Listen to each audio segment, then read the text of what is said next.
Hello everyone, and welcome to a scrapbook layout process that I'm very excited about because I am going to start scrapbooking my trip that I just came back from. I'm going to be using brand new products from Stampin Up. I might bring in some CTMH products as well, but I've got some things off to the side here I'm going to show you in a minute. And I always look forward to this time of the month where the Creative Design Team do a YouTube collaboration. So this is part of a YouTube collab where we are celebrating the release of our 12 by 12 Volume 2 sketchbook. This is brand new. Volume 1 has been out for a little while. We have a couple of other offerings as well, but it was time to bring out another 12 by 12 sketch, and I can't wait to use the patterns that are in here, the sketches that are in here. It's going to help me a lot because I have a lot of photos to scrapbook with this trip, and I went into a little bit of photo overwhelm. I'm not sure if you're like that when you come back from a big trip, and because there were 7 of us for the first 5 nights, and then I traveled with Julie for another 9 days after that, we shared a lot of photos, which means that I have photos that I wouldn't normally be in because we were able to share them. We're able to pick out photos where we might not have taken this photo, but I love it because it tells a little story. So being able to share our photos from this trip is wonderful, but it also means that we have a whole lot to choose from. So I'm going to do a little tip of how I've started off this album because I didn't know which photos that I wanted to start with. So as I'm going along, I'm going to explain why I chose what I did, and I'm also going to show you the sketch that I'm working with. Now, our sketchbooks, it's pretty much the same formula as all of our sketchbooks. We have a little bit of a blurb at the start, suggested uses.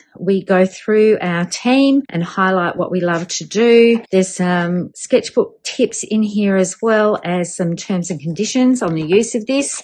You can see that we have a sketch and we also have the cutting guide. We don't have sample photos as such for each because we do a lot of posting onto our social medias in YouTube and also on Facebook and everything. And we want these sketches to be inspiration so that you know that you can use these for a lot of different themes. Sometimes when you're looking at photos, the layout on there, you can get a little bit of tunnel vision because you think, oh, it's a travel theme photo. I need travel photos to use this sketch. That's not the case at all. These are totally flexible. Now, I've chosen this sketch here mainly due to the fact that I had a lot of photos. Now, this is pretty much day 1 of my trip. I arrived the day before most of the Creative Design Team girls arrived in Vancouver. Andrea also flew in that evening. So we shared a hotel room that night, and there was a lot of chatting, and I kept her awake for quite some time. Even though I'd been flying for, I think it took me around 24, 25 hours to get there. I was so excited to see her. I was meeting all of these wonderful ladies for the very first time in person. So I was pretty excited to say the least. So poor Andrea, I kept her up for a little while, even though she had done quite a few hours travel to get there as well. But it was really cool to hang out with her that first night rather than spending a night on my own, waiting for everybody else to arrive. The full day 1 was basically us hanging out at the airport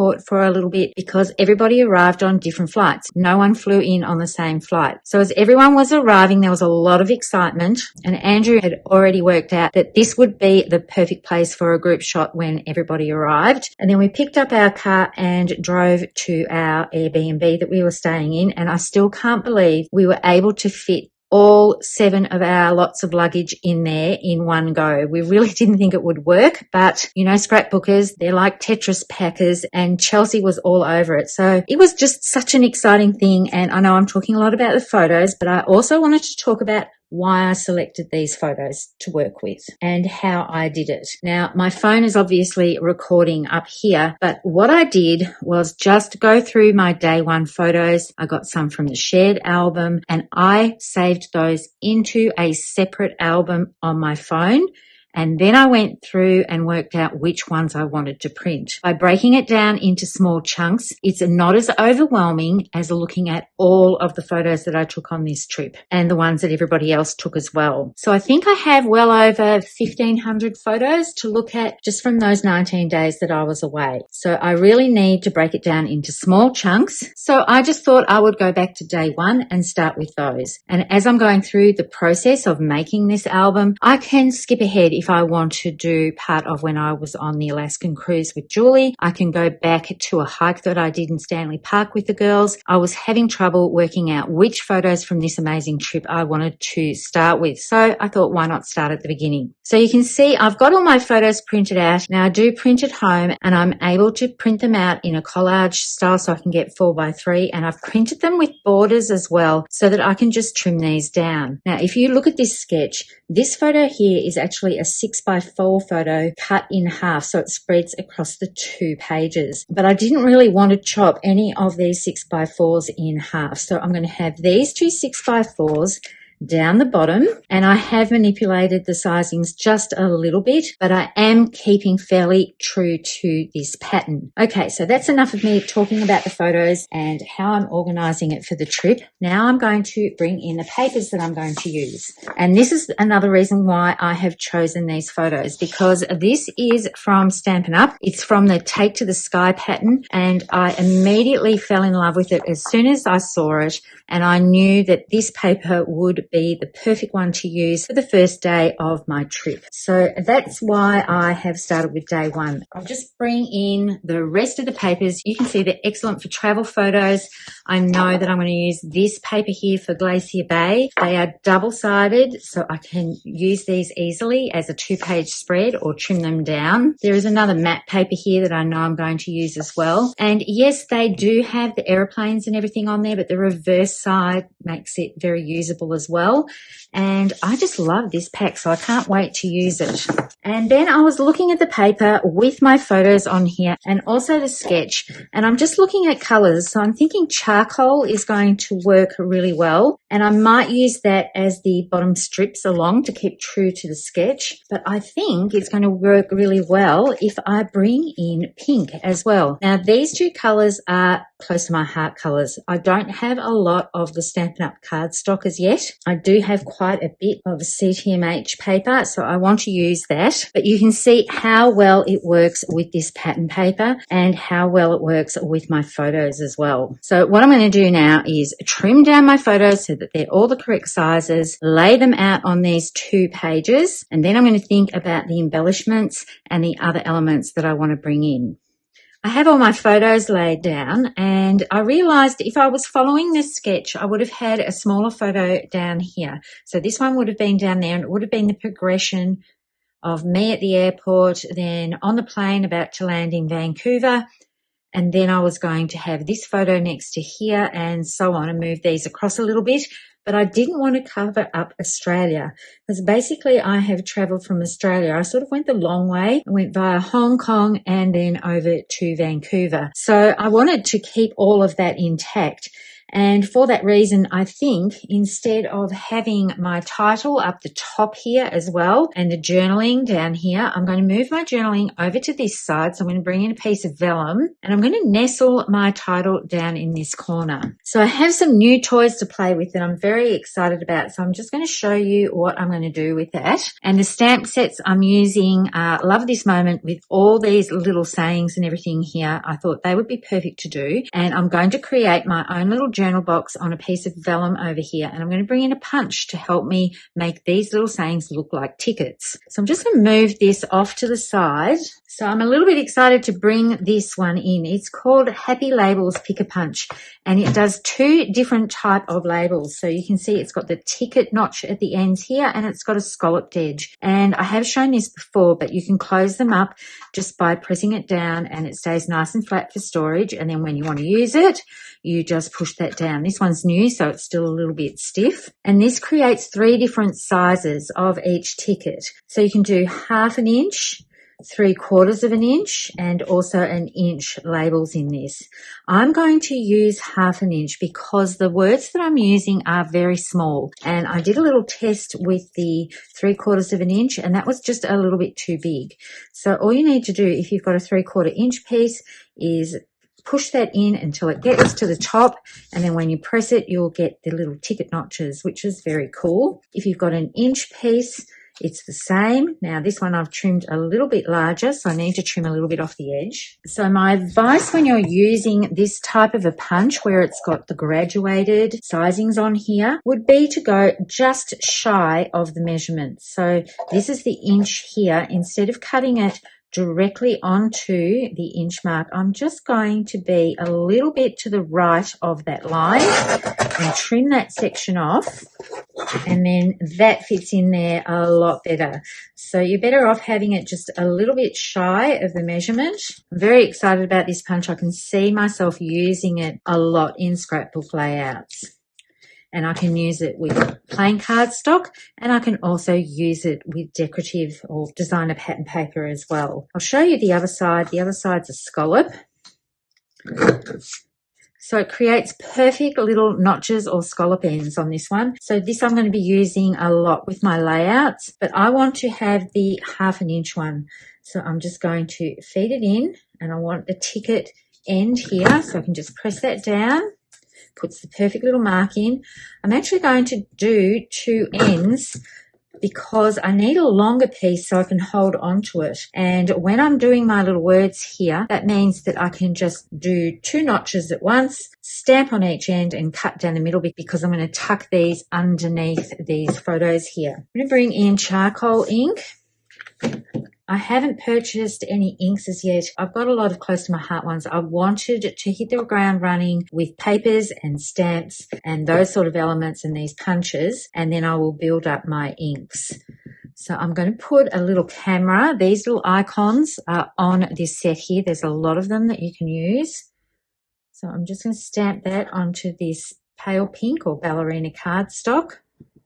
And then I'm going to put the story next to that, and then what I can do is snip that off because I know I'm going to tuck it in under a photo, and then use this end to either turn it around or put more words and things on here. So I've done a whole lot of combinations of these already. I've got never forget, this picture, this moment, and memories. Not all of them have got a little icon on there, but you could definitely use the hashtag and all of these other little things on here. It's a really cool set for scrapbooking, not just for travel photos. I think this will work for a lot of themes. So I'm just going to clean up a little bit here and put these aside for now because I also want to do some stamping on vellum with this section here. When I can find my piece of vellum, it's gone missing.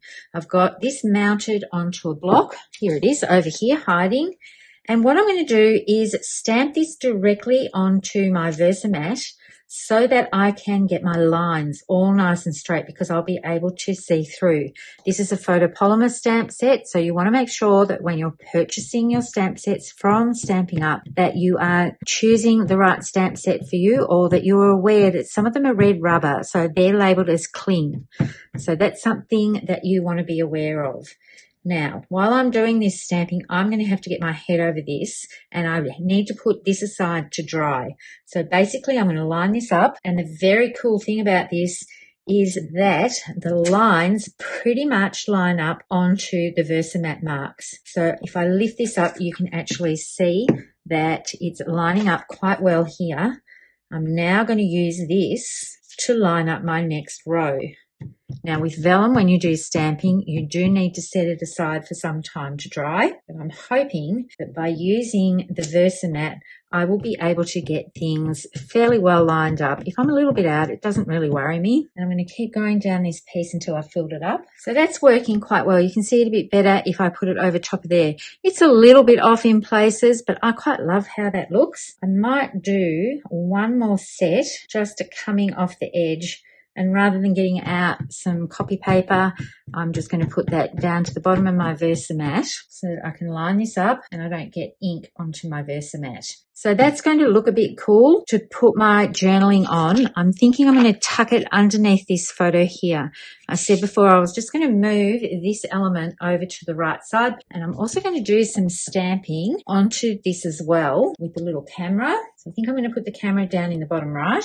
Then I'm going to use this little date element here. I'm going to put this little date stamp up here, and if I put it on the white here, you can see that I've got this ready to go for my journaling when this is dry. And I'm I'm also going to trim down this side a little bit. So that's going to tuck underneath here so you won't see the adhesive at all. So the other thing that I'm going to do with my stamping is add a little bit of stamping along the bottom edge of these charcoal pieces. I just want to bring them to life a little bit. Bring this over, put this somewhere where I'm not going to touch it and mess it up. And I've got these little chevron arrows here. This just adds a beautiful little detail to finish off this charcoal piece here.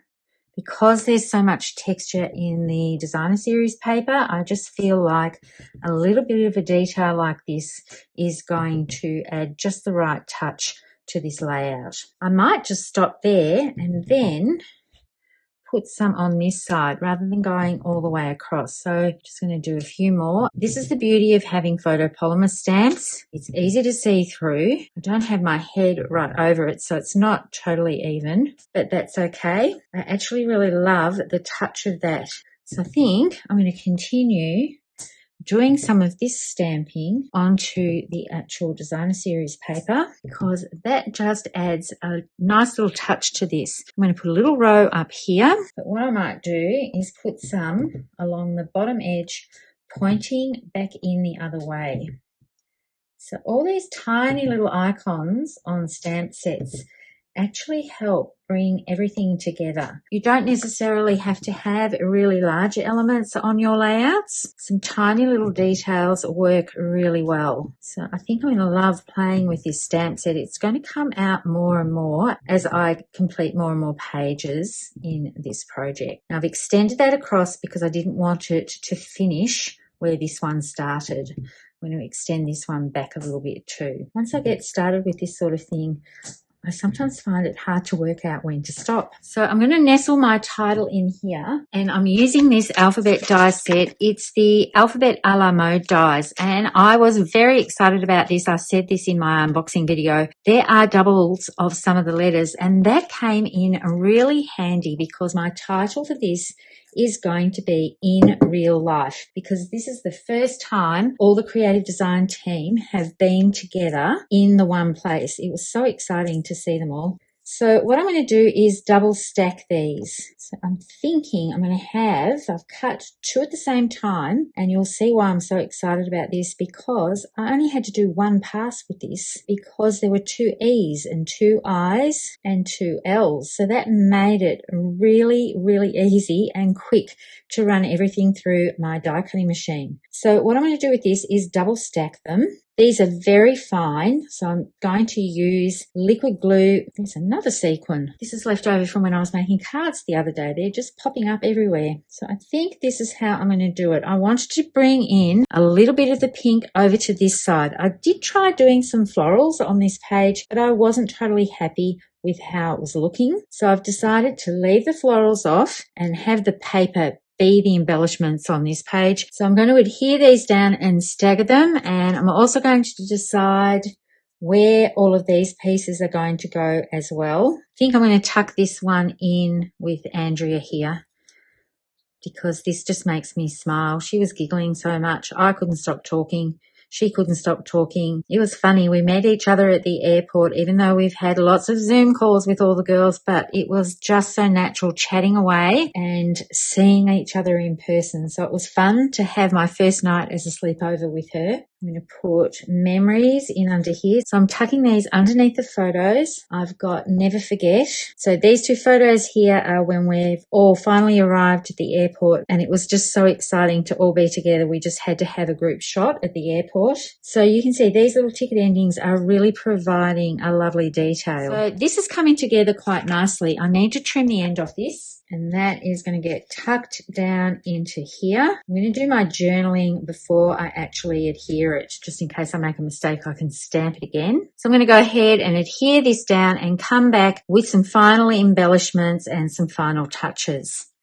I've added all the details here with the title. I really love how this worked out. I don't usually put a lot of pink on a page, but I just love the touches of that. I did try to do some florals on here, but I felt like it was competing too much with the background paper. I wanted this design to really be the hero, and I thought the flowers that I was trying to do were a little bit too distracting and took away from all this gorgeous map design. Offsetting these with a little bit of charcoal just gives them a little bit more depth. You do need to put a ruler down. I just used my T ruler and put it over the edge to help me line it up. I adhered the charcoal piece first and then the ballerina piece, the pink piece over top, and then did the next letter so that I could get the spacing right. And tweezers and liquid glue with a fine tip precision point really helps with adhering this sort of thing. I've finished off my pages with some of these dots, the basic grey and smoky slate pearls. And I really love the touches of pink with this. It just softens it just a little bit and brings in the floral elements that are here where the Vancouver sign for the airport was. Now I am going to do a little bit of generational stamping. If you've been following me for a while, you know I love to stamp and use first to second generation and sometimes third generation. I'm going to use this little camera icon from that same set I've been using, the one here, and I'm just going to ink this up in charcoal ink and just do a couple of little layers of cameras just to add a little touch here. Now, one thing I will say, when I stamped this smile, and it is from this same set, this Love This Moment set, when I stamped it across the vellum as well as the paper, and it was a little bit pale. It didn't give quite the right strength. So I had to go over the areas that were on the vellum with a Le Pen that I have. It's a dark grey, and that worked quite well just to give it the same look all the way across. So now I'm just going to be mindful of that, where I put the cameras. I'm going to do some down on these little areas as well. Just first and second generation, I think. Some can go off the page a little bit. It just adds the right touch and brings everything together. I just think that works quite well. It ties in with the background paper. So the charcoal ink and the charcoal paper works really well with this collection if you have some of the close to my heart papers on hand. If not, the grey that's suggested to coordinate with this collection is called Smoky Slate. So just a couple more of these little cameras. I shouldn't have put those little pearls on there. Oh, it's okay. I can stamp around them. I really love doing something like this, and it makes a little stamping cluster. And I think it just brings everything together really well. So there's my first double page spread. You can see I've sort of teamed these so that they meet in the middle, but I will be putting this probably into a D-ring binder, so it will be separated a little bit. And all the products that are on here, except for the cardstock, are Stampin' Up products, and I'm loving working with them. This punch is so good, and I'm going to link to everything that I have used in the description below. So make sure you click on See More, because I will also have a link to the Creative Design Team playlist. Both Erin and Andrea have gone before me, and then the other girls are going to follow along in subsequent days. So make sure you check back each day to see the Creative Design Team's layouts using our brand new 12 by 12 sketchbook. This is volume 2. I'll have a link to that below as well. 42 sketches. They all include measurements. I can't wait to use more of these. They're a great jumping off point. I pretty much kept true to the actual sketch, apart from the placement of the title and also the journaling, and a couple of little manipulations just to suit my photo sizes. And I have to say, I want Timbits to come to Australia. These were delicious little donuts. I hadn't had them before. There was a lot of snacking going on while we were waiting for people to arrive, so I think these need to come to Australia. Thank you so much for tuning in and watching this scrapbook layout process, and I can't wait to scrapbook some more of these wonderful memories. Happy crafting, everyone, and bye for now.